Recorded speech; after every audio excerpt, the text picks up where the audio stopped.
closest genetic relative to human beings? It would be the chimpanzee. We share like 98+% identical DNA. We are smarter than a chimpanzee.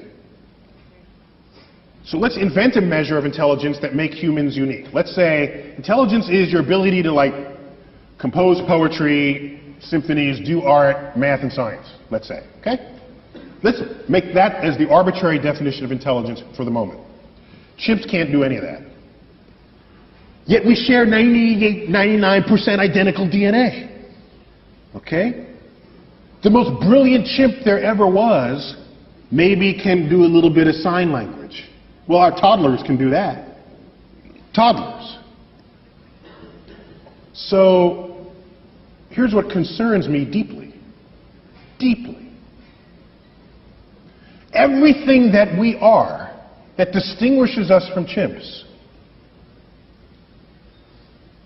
emerges from that 1% difference in DNA. It has to, because that's the difference. The Hubble telescope, these that's in that 1%. Maybe everything that we are that is not the chimp is not as smart compared to the chimp as we tell ourselves it is. Maybe the difference between constructing and launching a Hubble telescope and a chimp combining two finger motions as sign language, maybe that difference is not all that great. We tell ourselves it is, just the same way we label our books optical illusions. We tell ourselves it's a lot.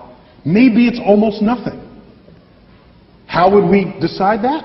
Imagine another life form that's 1% different from us in the direction that we are different from the chimp. Think about that.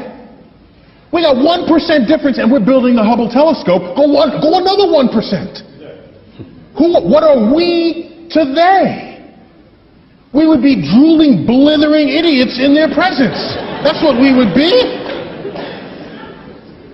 They would take Stephen Hawking and roll him in front of their primate researchers and say, well, this one is like the most brilliant among them because he can do sort of astrophysics in his head. Oh, isn't that cute? Little Johnny can do that too. Oh, that's so nice. Oh, in fact, Johnny just did that. Let me get it. It's on the refrigerator door. Here he is.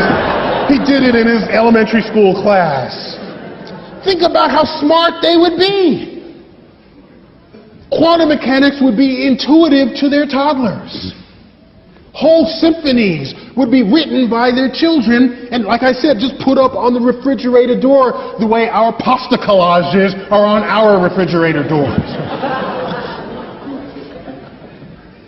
So the notion that we're going to find some intelligent life and have a conversation with it? When was the last time you stopped to have a conversation with a worm? Or bird? Oh, well, you might have had a conversation, but I don't think you expected an answer, all right? So, we don't have conversations with any other species on Earth with whom we have DNA in common. To believe that some intelligent other species is going to be interested in us enough to have a conversation? They'll look at our Hubble telescope and say, oh, isn't that quaint? Look at what they're doing.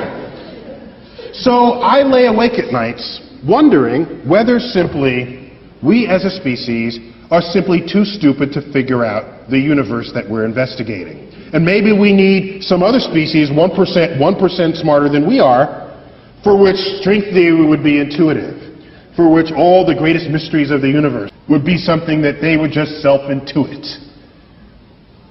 I'm jealous of that possibility, because I want to be around for those discoveries.